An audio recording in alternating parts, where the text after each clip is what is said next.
La mort, c'est une escroquerie. Bon, c'est vrai qu'on doit mourir, qu'on ne peut pas rester toujours. Mais pour moi, c'est une escroquerie. Et j'étais longtemps à avoir peur de la mort. Je ne voulais pas mourir. C'est peut-être pas la peur de la mort, mais c'est parce que j'existais plus. Ça peut-être une part d'orgueil aussi. Hein.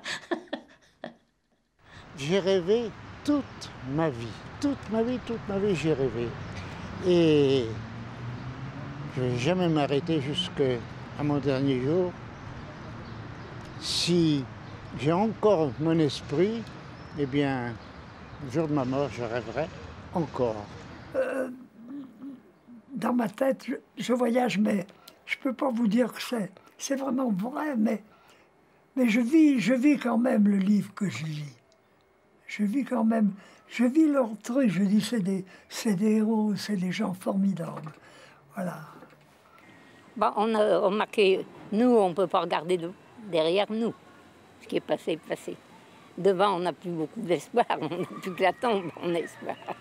Alors, il faut se rattraper après les petits, après les jeunes, après... Où on risque de pouvoir être utile encore. À quoi ça sert à 80 ans d'être là dans un fauteuil? Il faut qu'on serve à quelque chose. La vie, c'est servir. Alors, il faut quand même que les gens le sachent. C'est bien beau d'aller visiter la Chine, le Japon, le je sais pas quoi, mais quand vous rentrez, je trouve que c'est quand même mieux. Ici, on est tout un groupe d'amis, c'est chaud tout ça. Il faut s'occuper, il faut donner sa vie à quelque chose. Il ne faut pas se replier sur soi. Parce que c'est dans la mesure où on donne qu'on reçoit. Et il a un petit lapin là qui lui est passé entre les pattes, il l'a saisi. Et le lapin s'est aussitôt transformé en Féloupiote. Elle lui a dit « Ah, c'est comme ça que tu tiens tes promesses. » Et bien, vlan, elle lui a asséné un grand coup de baguette magique. Et Poil à gratter est devenu tout rouge, avec la queue verte. On aurait dit une énorme fraise. Oh, il avait tellement honte qu'il est parti se cacher chez lui. Il n'a pas bougé toute la journée. Le soir, il s'est couché sans souper. Et le lendemain matin, quand il s'est réveillé, eh bien, la Féloupiote, elle était assise au pied de son lit. Alors, Poil à gratter, il a vendu son fusil, il a vendu ses bottes, et il n'est plus jamais retourné à la chasse.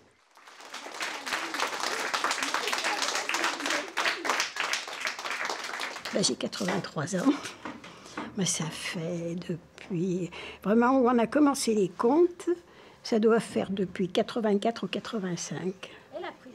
Il y a un échange. La conteuse, elle prend autant de plaisir à raconter que les enfants à écouter. Moi, je me souviens, je racontais dans une école, c'était une école maternelle, où était mon petit-fils. Et puis, une fois que j'ai fini de raconter, il y a un petit garçon qui est venu vers moi et qui m'a dit « Mamie Simone, prends-moi à la place d'Alexandre. » Parce que moi, ma grand-mère, elle me raconte jamais d'histoire. Ça m'avait émotionnée. C'est que je me suis rendu compte que les enfants aiment qu'on s'occupe d'eux, qu'on leur parle, qu'on leur raconte. Par goût, j'aime être avec les enfants et avec les jeunes. C'est malheureux, mais quand je suis avec des gens âgés, des vieux amis que j'ai depuis longtemps, ben je m'ennuie. Au bout d'un moment, j'ai l'impression que je ne sais plus quoi dire, que j'ai plus rien à dire. Ouais. Tandis qu'avec les enfants, il y a toujours quelque chose de nouveau. D'abord, ils me font rire, ils me font... Ils sont vivants, c'est ça. Voilà. Bon alors Saïd, je te fais quelque chose à manger? Ouais, mais pas très gros, parce que toi, des fois, tu me fais des trucs là. Oui, mais moi je pense qu'à ton âge, tu as besoin de manger, tu fais de l'anémie. Ouais, mais c'est pas grave ça. Si. Ben non, je suis costaud pour ça, alors... Après, tu pourras plus courir. Bah non, tu sais, je suis pas vieux. Hein. Je suis pas vieux, mais ça n'est pas loin. T'es pas vieux, justement. Eh bah alors, toi t'es jeune, toi. Oh oui, moi je suis jeune. Mais tu peux courir, je te vois, alors, hein. Ouais.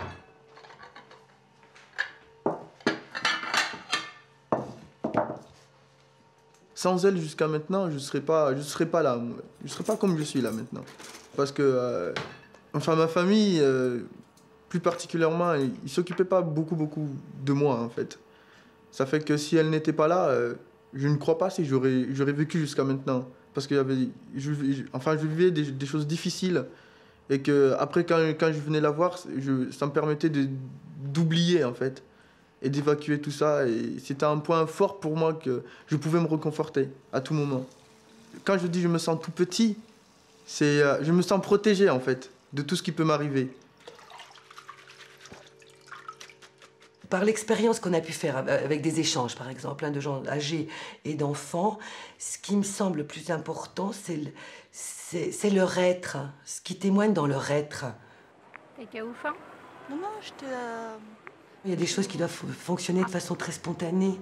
Il y a beaucoup plus de solidarité qu'on ne croit.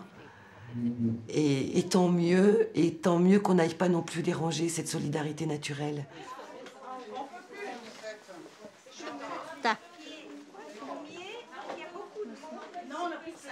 Vous habitez où? Rue du Bon Pasteur? Oui. Ou dans un logement? Un logement? C'est squat. Ah, c'est un squat. À quelle hauteur du Bon Pasteur? 4 mois. Hein? 4 mois. Au milieu du Bon Pasteur, à peu près? Non, non, non, Jean Jaurès. Avant Jean Jaurès. Ah non, non. Pardon. Près de la Grande Côte? À côté de la Grande Côte? Là, qui descend bien, là? Non. Tant pis, ça fait rien. Tiens, ça peut aller? Oui, ça va. S'engager, pour moi, c'est vivre à plein. Vivre à plein le moment présent, le moment où on est. Je pense que le partage est quelque chose de vraiment très, très important. Ça me fait mal quand je vois des gosses qui ont un jouet que leur petit copain vient chercher ou qui ont 2 affaires, puis qui rouspètent tellement parce qu'ils ne veulent pas partager. Ça, c'est à moi! Ah non, ça, c'est quelque chose que je trouve qui est horrible. Et de plus en plus, les gens, ils entourent leur petite maison de barrières. S'ils ont une petite maison, il ne faut surtout pas qu'on aille chez les autres.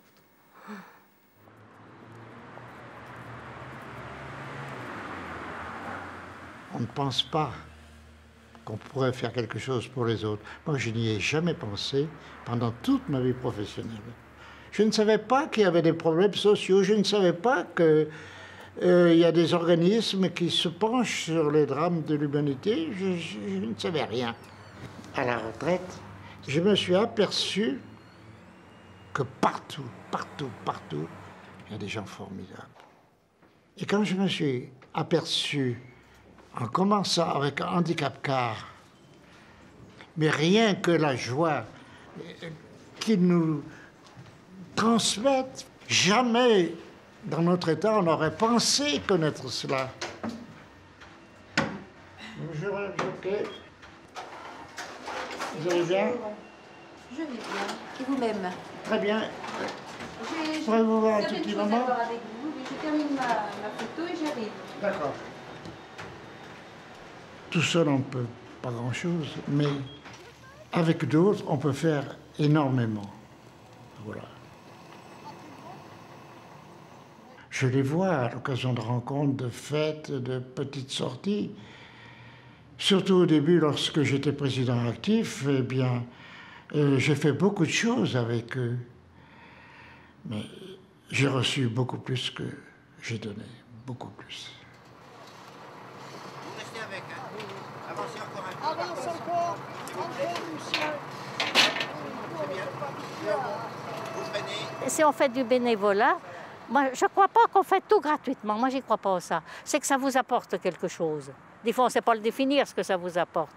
Mais si vous n'avez pas une satisfaction, vous ne le faites pas. C'est que vous avez une satisfaction à le faire. Que... Des fois, on ne sait pas l'expliquer le pourquoi du comment, mais ça vous apporte un bien-être, tout simplement. Hein. Il donne de l'ampleur, il donne du sens à...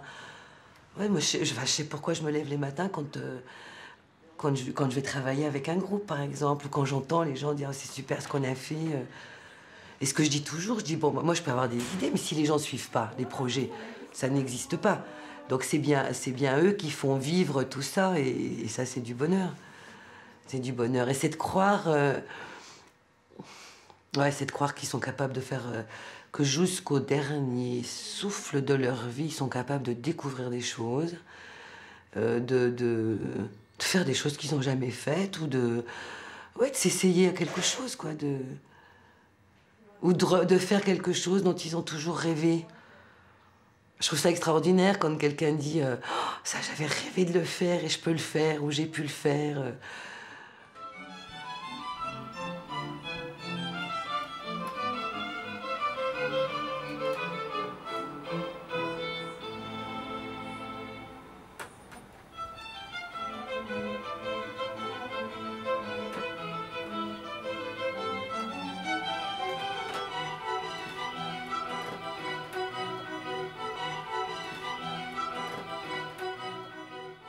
Je fais partie de 3 vidéoclubs, ça fait beaucoup. Et ça, c'est mon petit exercice personnel. On les compare bien tranquillement. Voilà, alors je vous le mets en route, tel qu'il est, mais il est presque fini, là. Chers cousins, quand vous viendrez nous voir à Lyon le mois prochain, nous vous emmènerons au parc bien-aimé des Lyonnais, le parc de la Tête d'Or, ainsi nommé parce qu'y serait enfouie une mystérieuse tête de Christ en or. On y entre par ce majestueux portail dû au ferronnier Jean Lamour, qui s'est rendu célèbre grâce à la place Stanislas à Nancy. Il ne faut pas confondre ces grilles, comme l'avait fait notre fils Henri lorsqu'il avait 4 ans.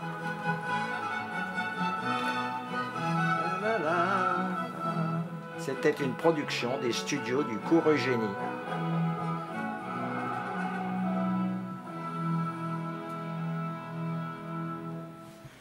Nous avons beaucoup de chance, je vous l'ai déjà dit 100 fois, je vous le répéterai encore souvent.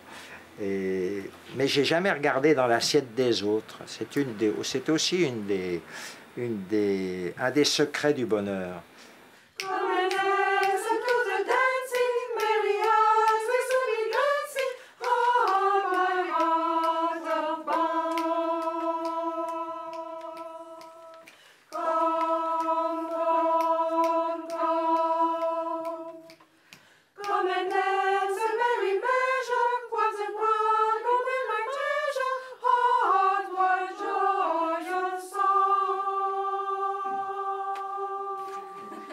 Chanter en playback. On dirait que vous allez au bagne là. Pam pam pam pam pam pam pam pam pam pam pam.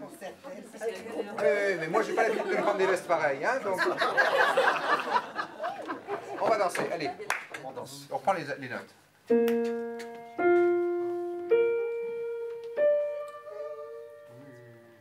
On saute sur place. 1, 2, 3.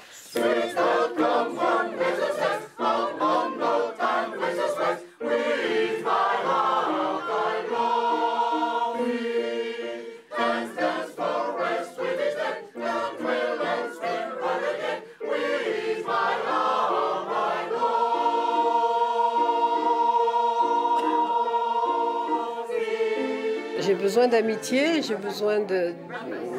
Parce que autrement, c'est la solitude, c'est vrai. Et là, quand on fait quelque chose tous ensemble, je trouve que c'est intéressant. Et moi, ça me fait beaucoup de bien. C'est presque une thérapie. Surtout quand on a des soucis, qu'on a des ennuis, tout ça. Et là, la musique vous sort de ça. Ouais. Et moi, c'est vrai que j'aime la musique. Et quand je l'écoute, j'ai l'impression qu'elle me passe à travers et que je la ressens vraiment. Voilà. Je cherche les nouveautés, l'étrangeté. J'aime pas lire le roman, ou alors les voyages. Hein, mais le roman, non, j'en prends pas. Hein, je lis ce qui est expédition, ce qui est comme ça, par exemple, vous savez, qu'il y a un but qu'on cherche, qu'on voudrait être encore à ce temps-là. Vous savez, les lignes d'exploration sur le pôle Nord de Louis Etienne, des trucs comme ça. Là, je me régale. Hein. Ça m'arrive à les lire plusieurs fois, c'est au point des passages. Moi, je suis persuadée... Alors ça, c'est une conviction profonde, de toute façon, et ça paraît idiot de le dire, mais tant qu'on n'est pas mort, on est vivant. Donc jusqu'au dernier moment, on a des choses à dire, on a des choses à faire. Ce qui, moi, me touche dans le travail, c'est que, enfin, surtout avec des gens très âgés ou très diminués, c'est souvent nous qui allons pouvoir réveiller la petite flamme. Enfin, notre travail, c'est d'aller déceler ce qui leur donne encore envie de vivre. Parce que souvent, elles sont beaucoup plus en... Bon, elles sont en souffrance, ou elles sont... Mais c'est à nous, en écoutant et en observant, d'aller réveiller ce qui est encore réveillable, quoi. Moi, je me dis, c'est une belle leçon de vie. Alors, la question que je me pose, je me dis, est-ce que ça m'aidera, moi, à mieux vieillir? Je suis pas sûre. Mais par contre, qu'est-ce que ça nous renvoie par rapport à notre vie d'adulte? Ouais. Quand on rencontre des gens du début du siècle, avec tout ce qu'ils ont pu vivre, les deux guerres et bien d'autres choses, ça interroge sur qu'est-ce qui fait tenir debout l'être humain. Parce que les conditions objectives de vie difficiles font pas les gens les plus démunis pour la vie. Hein, moi, j'ai le souvenir d'une dame de 97 ans qui avait une vie. Zola à côté, c'était de l'eau de rose. Et c'était quelqu'un qui était dans une soif de vie étonnante.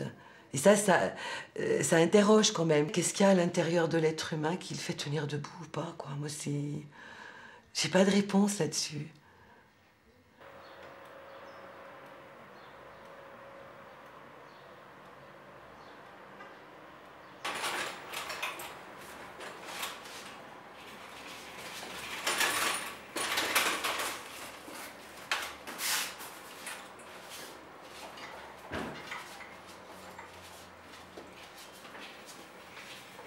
Les premiers temps, c'était dur pour laisser tout, l'appartement. C'était pas moi, mais en sous-location.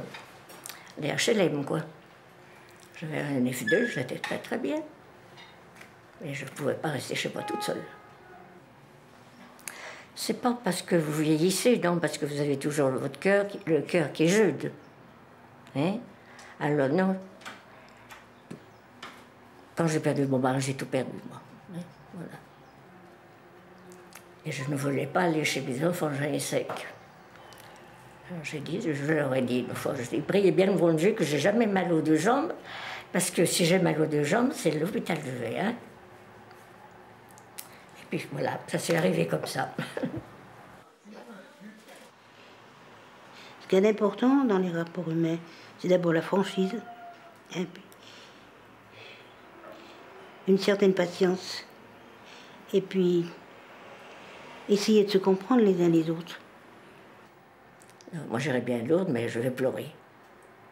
Et je reviendrai malade. Parce que je voudrais m'occuper des malades. Et je ne pourrais pas le faire. Alors, ça, c'est plus fort que moi. Je me mettrai à pleurer. Alors, au lieu de consoler, on pleurait ensemble. J'ai eu beaucoup de mal à m'adapter au point que pendant un mois, je me suis demandé si j'allais pouvoir rester. Parce que c'était trop difficile pour moi, en étant confrontée à ces personnes, de réaliser que c'était des meneurs d'hommes et de femmes que j'avais devant moi, d'anciens meneurs d'hommes et de femmes, au sens noble du terme, et si c'était une mère de famille, des gens autonomes et bon, décideurs de leur engagement, autant qu'on puisse l'être, et qui soient si vulnérables et si dépendants de l'autre, pour les choses les plus essentielles. Parce qu'il n'y a plus d'intimité, il n'y a plus rien. Même le tiroir de la table de nuit est violé, si vous voulez. Il n'y a rien, rien. J'ai décidé donc de rester après un temps d'adaptation. Et ce que j'ai découvert, c'est que chaque individu a très profondément besoin d'être reconnu. Toujours. Mais toujours, jusqu'à la fin. Ouais. Vieillir, et ça veut dire qu'il y a un côté inévitable, n'est-ce pas, qui dépend du physique, d'abord, et puis qui dépend aussi de la volonté personnelle de se garder au miroir intérieur et de se juger, de juger ses actions, par exemple, et de corriger éventuellement son comportement. C'est d'avoir la constante préoccupation, si vous voulez, de ne pas perdre la maîtrise de son soi, de son intérieur, de ce qu'on a pu acquérir au cours de l'existence. Ils essaient de vieillir avec dignité, malgré la dépendance, malgré les handicaps, malgré la perte de tout ce qui était leur vie et leur autonomie. Ils sont très très discrets par rapport à leur vie familiale. Beaucoup d'entre eux n'ont pas vu ou ne voient pas leurs arrière-petits-enfants, et très peu leurs petits-enfants. Et toutes ces souffrances, ils n'en font pas étalage dans la majorité des cas. Il y en a qui se plaignent tout le temps, hein, il y a des traits de caractère comme ça. Mais beaucoup d'entre eux acceptent leur situation avec une certaine résignation, mais je dis avec une certaine noblesse. Dans l'ensemble, vous savez, les gens, il y a une dame à côté, elle dit toujours quand ça peut finir, alors, enfin, toutes sortes de choses, on l'admet. Hein, elle habitait rue des Charmettes, alors moi je lui dis, moi j'habitais rue des Charmettes, elle est contente, il m'en était voisin.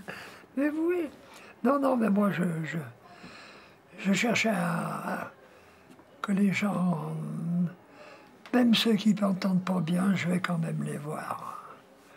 Je pense qu'il y a certainement des gens âgés qui sont très seuls, très malheureux, mais dans l'ensemble, il y en a certainement moins qu'autrefois. Parce qu'autrefois, il n'y avait rien pour les gens âgés. Tandis que maintenant, vous avez malgré tout des groupes, vous avez des associations qui font ce qu'ils peuvent. Et ça, c'est déjà beaucoup. Hein. Malheureusement, il y en a qui ne veulent pas rester là-dedans. Il y a des malheureux qui préfèrent être malheureux plutôt que d'être aidés. Tandis qu'il y en a beaucoup qui sont malheureux et qui sont contents quand on leur tend la main.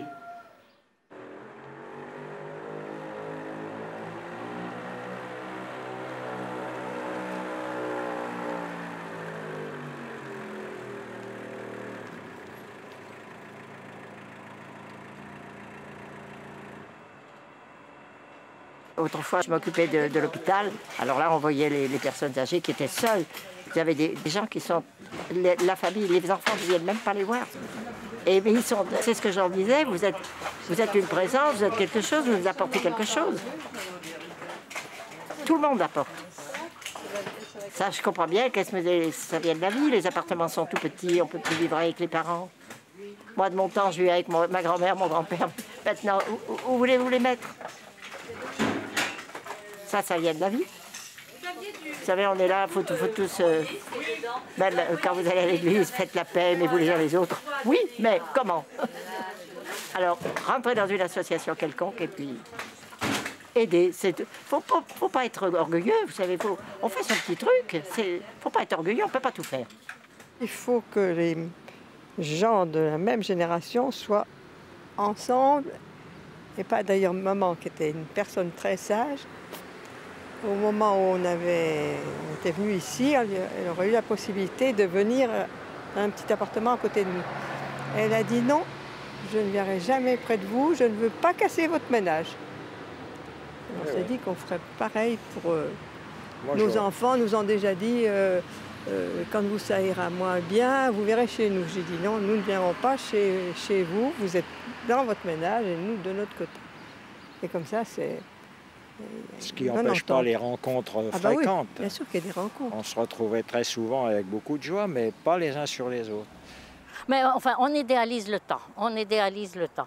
Que les vieux restaient au sein de la famille. Mais vous croyez qu'ils étaient toujours heureux? Moi, je crois pas. Hein. Moi, je crois pas qu'ils étaient toujours heureux, parce que c'était une bouche puis des mains qui fichaient plus rien. Hein. Puis qui rapportaient plus rien. Moi, je crois pas qu'ils étaient plus heureux finalement. Hein. Bon, parce que c'était pas toujours dans les familles que ça allait si bien que ça. Hein, faut pas croire. Hein.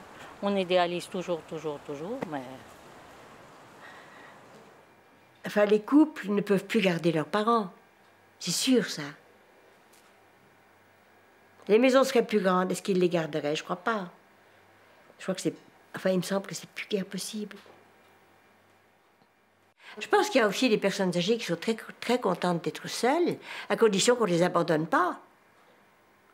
Je pense que les personnes âgées ne peuvent plus vivre à la vitesse d'aujourd'hui non plus. Nous, ma grand-mère est venue vivre avec nous. Il n'était pas question qu'on mette la grand-mère dans une maison de retraite. Non, la grand-mère, c'était le chef de la famille. À table, elle était toujours servie la première. Tout le monde la respectait. C'est sûr que nous, les enfants, il n'aurait pas fallu lui manquer de respect, parce qu'alors, on n'était pas corrigés souvent, mais on l'aurait été. Oh non, la grand-mère, c'était quelqu'un, quoi. Et ma préférée, c'était ma grand-mère paternelle. D'ailleurs, lorsque je me regarde devant une glace, je m'imagine revoir ma grand-mère. Je lui ressemble énormément. Et j'ai exactement, je crois, me souvenir, le même caractère qu'elle avait. Et c'est un souvenir que je garde de ma grand-mère, oui. C'est pas d'aujourd'hui, hein. Mais pour moi, c'est un souvenir inoubliable. L'autre grand-mère, c'était bien aussi. Mais d'abord, je la voyais moins souvent, parce que nous habitions à côté de ma grand-mère paternelle. Alors, automatiquement, les gamins, vous savez, chez les grands-parents, je revois leur appartement, je revois tout comme c'était quand j'étais toute gamine. C'est des beaux souvenirs, ça. Petit oiseau qui me chante, l'amour du pays natal. Je te porterai à manger les graines que je choisirai et qu'il te plaira de croquer. Petit oiseau qui me chante, l'amour du pays natal. Petit oiseau qui m'amuse, et je t'enseignerai la musique. Et toute phrase que tu dirais, tu les auras apprises de moi.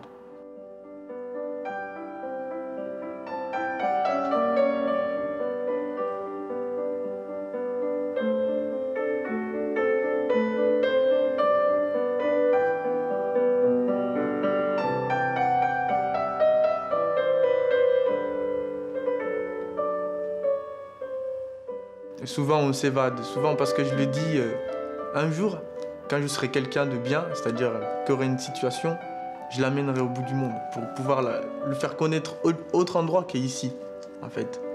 Et moi, c'est mon rêve qu'un jour que je puisse l'amener. Je pensais vraiment pas qu'il pense tout ça. C'est vrai, je me rendais pas compte. Quand j'aurai 80 ans, moi, mon modèle, c'est suivre son chemin, sur son parcours.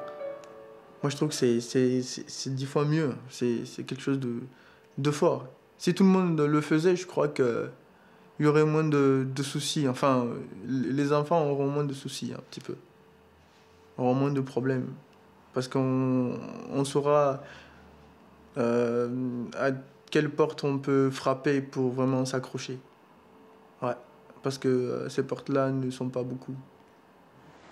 Moi, je suis quand même un tout petit bout. Je suis quand même qu'un tout petit bout. Moi, j'ai pas fait grand-chose de... Mais ce que j'aimerais transmettre, c'est la combativité, moi. Alors ça, parce qu'au milieu hospitalier, on accepte tout le monde. Tout le monde, on ne regarde pas si c'est un ennemi, on ne regarde pas. C'est une personne qui est en souffrance, elle a besoin de toi, tu la soignes. Bon, je pense, puis d'abord, moi je pense que tous ceux qui sont nés sur le sol français, moi j'avais toujours cru que d'être sur le sol français, que c'était le droit du sol, pas le droit du sang. Parce que alors, si c'est le droit du sang, il y en a beaucoup qui doivent s'en aller. Hein, moi je crois. Il y en a beaucoup. Alors là, il ne reste plus pas grand-chose comme français. Parce que français, qu'est-ce que ça veut dire français? Elle n'était pas grosse, la France, à l'origine. Hein. Déjà, toute la Bourgogne était allemande. Hein? Hein? Ça allait jusque dans les Flandres et tout. Hein? Puisque le duc de Bourgogne, puisque moi je suis bourguignon, était plus riche que le roi de France. Alors ça veut dire quoi être français? Bon, je suis française, hein, je suis fière d'être, je suis chauvine, hein, je reconnais. Mon petit coin de Bourgogne, si on me le prenait, je crois que je t'en paierais. Je suis chauvine. Hein. Mais enfin, il y a de la place pour tout le monde, moi je dis. Il y a de la place. Il y a de la place. Au lieu de déménager nos usines, ils ont qu'à... Il y aurait pour employer les gens, hein, au lieu de déménager. Ça a été la gloire de l'argent et la gloire du corps. Il faut être beau, il faut être mince, il faut avoir de beaux cheveux, il faut être bien habillé, il faut avoir de l'argent, il faut sortir, il faut aller faire du ski, il faut voyager. C'est ça l'idéal maintenant. L'idéal du devoir, de l'honneur, on n'en parle plus, l'honneur. Le devoir. Nous, vous savez, dans notre... enfin, je suis plus toute jeune, vous savez bien, hein, nous avons vécu la guerre, on s'est beaucoup entraidés. Et maintenant, comme les gens, matériellement, tout ce qu'il leur faut, ils savent peut-être moins bien ce que c'est que de manquer. Et ils ont peut-être moins tendance à penser que des gens peuvent être malheureux parce qu'ils n'ont pas telle chose. Et moi, je pense que c'est plutôt peut-être sur le plan moral que les gens manquent, parce que sur le plan matériel, on a peut-être beaucoup de choses sur le plan matériel. Mais moralement, les gens aussi ont besoin d'un soutien. Et ça, c'est une chose qu'on a oubliée. On est très matérialiste. C'est une époque matérialiste. Je trouve que c'est dommage de tout le temps se combattre pour être le meilleur, le plus fort, gagner plus d'argent que le voisin, ou tout ça. Moi, ça, je trouve que c'est vrai que c'est un non-sens, finalement. Ouais. Je pense que tout le monde réfléchit bien que si jamais on avait un Le Pen, la France est foutue. Parce que on est obligé d'être dans l'Europe. Et c'est à nous, la France, l'Allemagne, l'Angleterre qui ne veut pas se mettre avec nous, mais enfin, qui viendrait certainement quand même. C'est à nous à faire l'Europe, à être les bases de l'Europe. Et avec une France complètement à droite, on aura du mal à le faire. Plus tard. Oui. Je te dis les heures? Bah si tu veux, oui. Mon sommeil, il se lève plutôt que... Oui. Mais en fait, j'ai pas d'exercice à faire, c'est une leçon. Ah. Le conditionnel. Je mets oui. un terminaison. Bah, ça dépend des verbes, parce que là, regarde, avoir, c'est pas ça.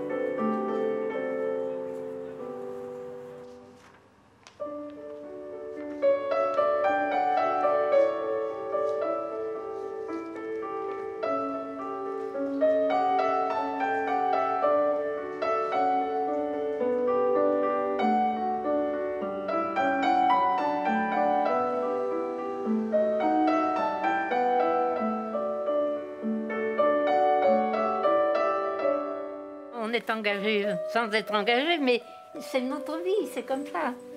C'est en nous. C'est dans notre corps. On a envie d'aider les autres, mais ça vient tout seul. Et c'est pas parce que vous avez 90 ans ou même 100 ans que vous vous occupez pas de ce qui se passe autour de vous.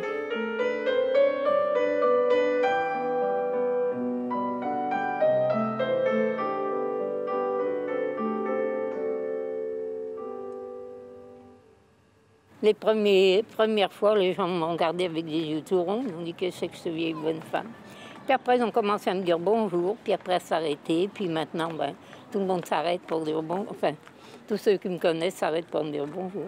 Tout le quartier s'arrête. Quand on leur dit « Oh, où est-ce que vous avez connu Marie-Louise ?» Alors Ginette, elle dit « Moi, j'ai connu Marie-Louise sur le trottoir. » Alors ça leur fait tout drôle.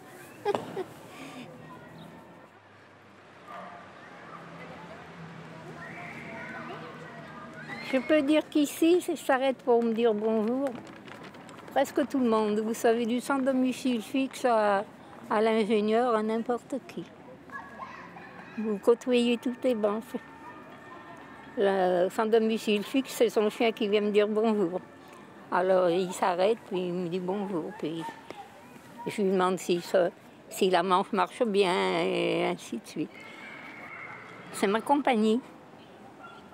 C'est ce qui me donne de la vitalité. C'est rien, c'est un sourire, c'est une parole, c'est dire à un enfant qui court trop vite, attention, descends pas trop vite, il y a les voitures qui passent, c'est la vie de tous les jours. Comment dire? Je trouve qu'il y a quelque chose... Les enfants ont cette spontanéité, hein? On retrouve cette spontanéité-là, mais avec quelque chose en plus. Je ne saurais pas dire quoi. Il y a en même temps peut-être plus de gravité et peut-être plus de sincérité, je ne sais pas. Mais il y a quelque chose de très authentique et qui part vraiment du profond. Êtes-vous prête? Quoi? Pour la petite réparation. Ah, vous venez pour une réparation, n'est-ce pas pour cette couronne de lilas soir? Mais pas du tout, je ne porte pas de couronne, je travaille nu-tête dans mon atelier. Oh, d'ailleurs, si vous avez quelqu'un dans vos connaissances qui Mais désire se monsieur, faire... qu'est-ce que vous demandez? Mais comment? Monsieur Le Grenard ne vous a pas dit? Mon père? Non, monsieur. Votre père? Oh, mais alors vous êtes sa fille? Sans doute.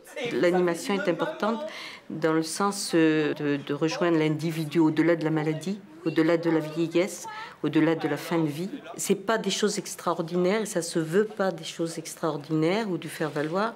Nous essayons d'être vrais avec eux et de les aider à être et à réagir maintenant, aujourd'hui. Ce que je crains, c'est que l'individu disparaît derrière la maladie.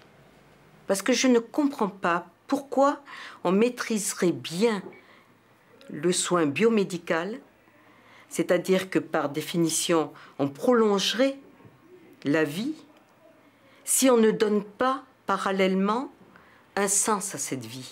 À quoi servirait, suivant l'adage bien connu, d'ajouter des années à la vie si on ne donne pas de vie à ces années? Vous voyez, c'est au-delà, si vous voulez, de la fonction. C'est aussi ouvrir et collaborer avec les familles. C'est favoriser l'ouverture sur l'extérieur, favoriser le plus possible de sorties à l'extérieur, mais aussi que l'extérieur rentre, décloisonner l'hôpital. Hein. C'est essayer au maximum de faire que la personne âgée ait un rôle à jouer dans la société, même si elle a atteint un grand âge, même si elle a atteint cette accumulation d'handicap et de pathologies. Elle reste une personne en soi. Notre société est arrivée à ce stade-là avec ces grands vieillards. Eh bien, c'est pas gratuit. Ça a un sens. Il faut que notre société le vive avec noblesse, ça. Et pas en faisant marche arrière, en disant ça coûte trop cher. Et il faut quoi? Qu'est-ce qu'il faut faire alors? Les piquer collectivement? Nous sommes en pleine utopie. La science a maîtrisé ce grand vieillissement. Ailleurs, on occulte la vieillesse parce qu'on nous présente le vieux jouant au tennis. Et moi, je crois que notre société, si elle ne respecte pas sa vieillesse, c'est une société en perte de notion de valeur. Et c'est grave, à mon avis. C'est très grave.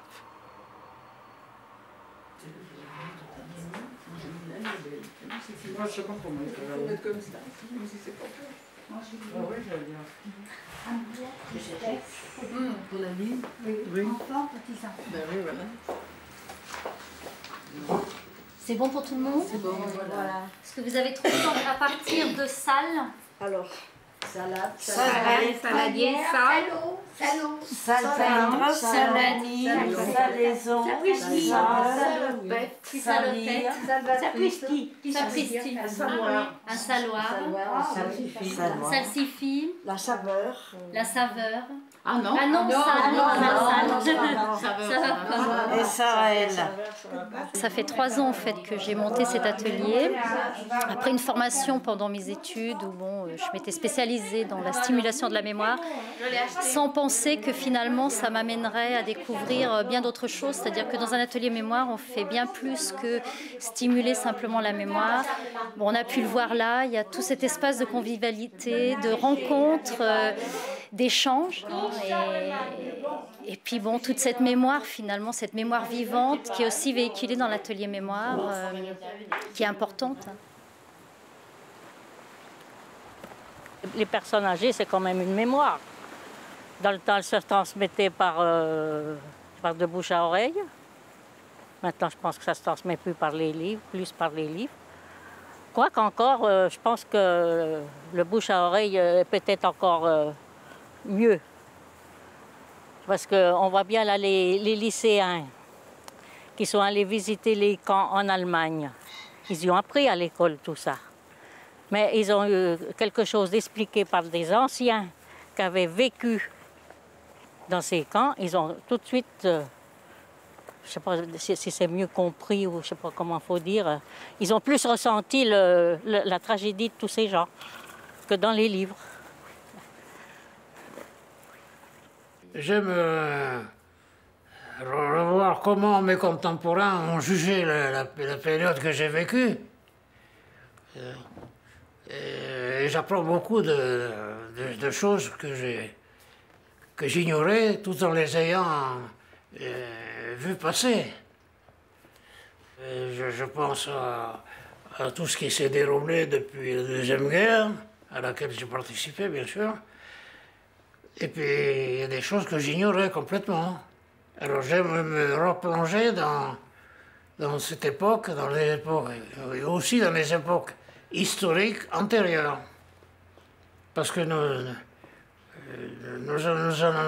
en avons aujourd'hui encore des suites. Je pense aux événements nationaux, surtout. On a envie de dire déjà de pas constamment regarder ce qu'on a aimé autrefois. Ça sert à rien. Et ce qu'il faut, c'est regarder ce qu'on va faire. Bien sûr qu'il faut. On parle beaucoup du devoir de mémoire, mais je crois qu'il y a des tas de slogans comme ça. On en parle, mais on s'en fout. Je m'interroge sur qu'est-ce qu'on est en train de faire avec ce rappel de la mémoire, tout le temps.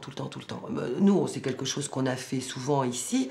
Ça fait partie des actions qu'on fait parce que, effectivement, les gens ont à témoigner de leur vie, on a beaucoup travaillé, par exemple, sur la mémoire de la ville. C'est important de raconter la ville comme elle était autrefois, etc.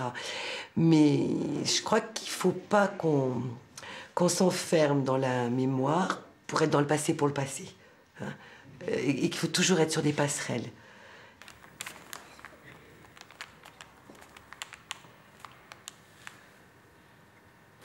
Non, ça va. À part mon main, je vois un peu mieux.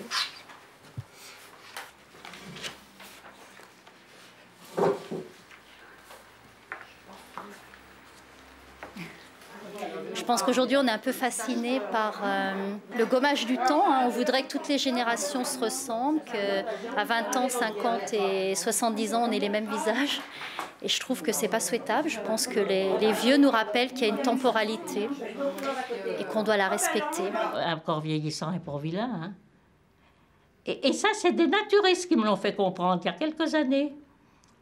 Je ne comprenais pas les codes de naturisme. C'était le mari d'une amie. Je disais, oh là, qu'est-ce qu'il l'a changé, il ne veut plus aller chez eux. Et puis, il nous a montré des photos, il nous a montré les photos qu'il avait prises dans les camps. J'ai dit, mais finalement, c'est le regard des gens. C'est celui qui voit mal qui est mal, c'est pas celui qui...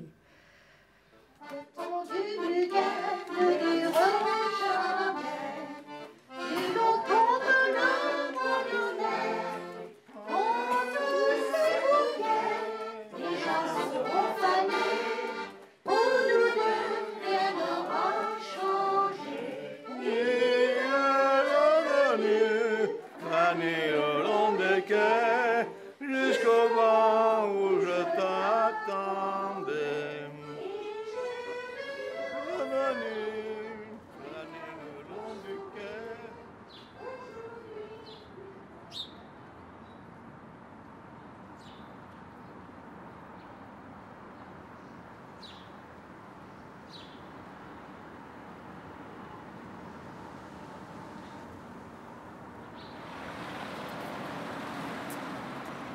Je l'ai connu à un moment de ma vie où il fallait que je recommence tout. C'est vrai, j'avais quitté l'armée, j'avais donné ma démission, la guerre était finie. J'ai fait sa connaissance d'une façon tout à fait fortuite. Et comme elle était du même pays que moi, les Vosges, j'ai aimé son accent, sa gentillesse, disons qu'elle m'a plu, c'est un peu normal. Alors, ça fait maintenant 40, combien ? Oui, on a fêté nos noces d'or il y a déjà 4 ans. Donc ça fait 54 ans que nous sommes mariés. Alors maintenant, les jeunes se demandent comment on peut être fidèle à une femme pendant 54 ans. Mais les jeunes, ils verront bien que de changer de bonne femme toutes les 10 minutes, ça ne va pas non plus. Et moi, je ne suis pas une parleuse. Mais il parle pour nous, pour toute la famille. Bon, ben ça y est, il ne faut pas que je parle trop parce que je sens qu'il va pleurer. C'est-à-dire nous sommes souvent ensemble, mais nous sommes souvent séparés, chacun dans notre domaine. Et ça nous rend très heureux. On échange pas mal finalement. On échange pas mal nos impressions. Voilà. Hein?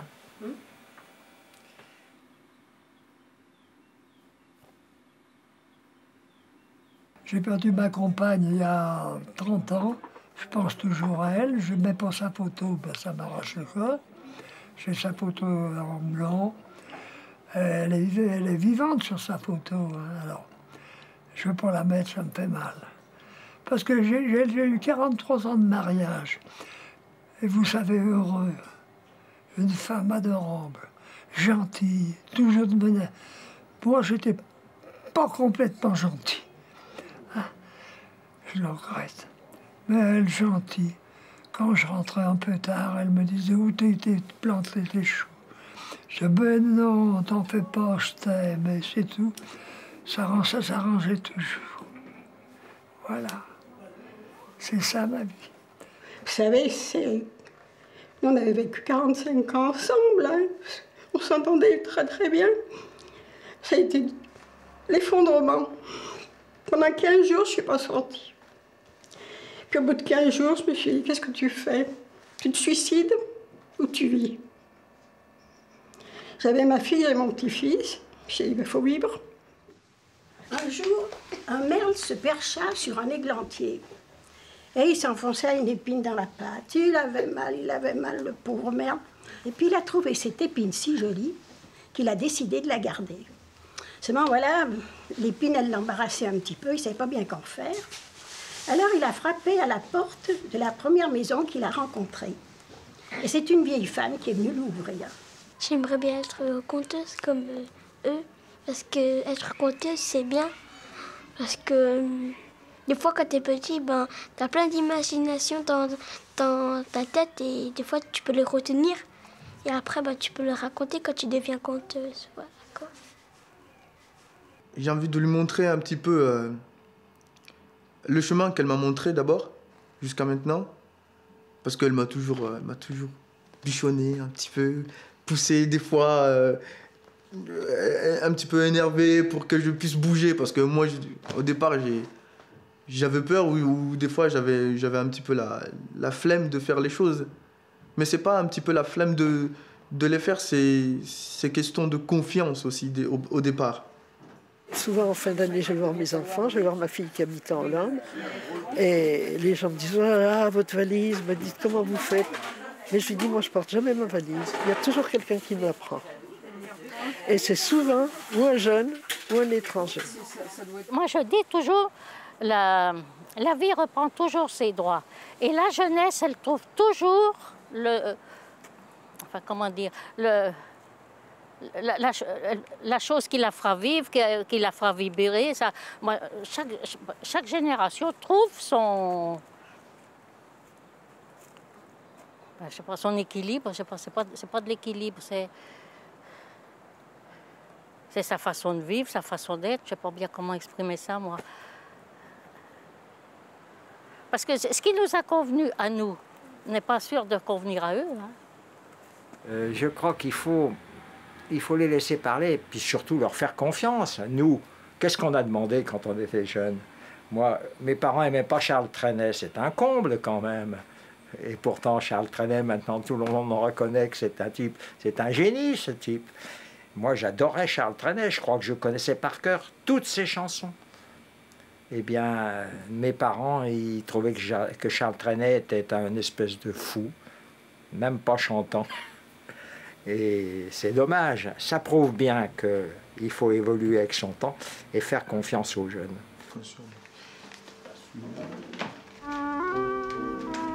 C'est beau, Mozart, non? Tu aimes pas? Ouais, mais franchement, Charles, ça fait encore tes merveilles, là, encore une fois. Longtemps après que les poètes ont disparu, leurs chansons courent encore dans les rues. La foule les chante un peu distraite. Vous verrez, quand vous aurez 82 ans, vous aurez des souvenirs. Sans savoir des bons, des moins bons. Pour qui battait leur cœur. Parfois on change un mot, une phrase, et quand on est à court d'idées, on fait la la la la la la la la la la. Longtemps, longtemps, longtemps après que les poètes ont disparu, leurs chansons courent encore dans les rues.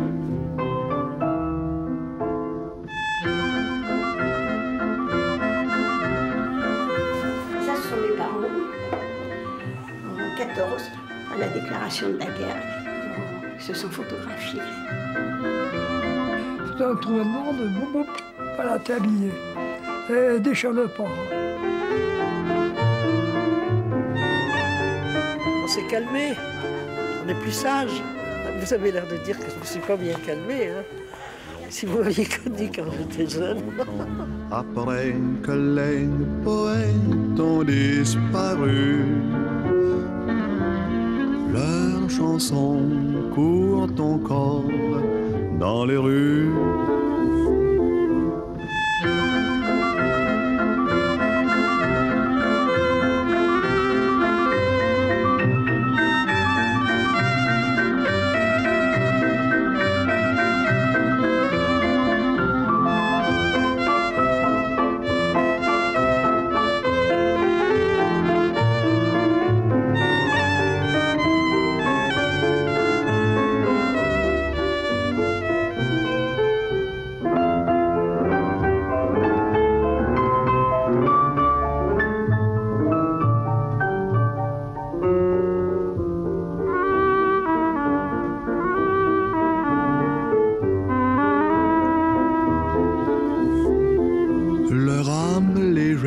C'est leurs chansons qui rendent gai, qui rendent triste, filles et garçons.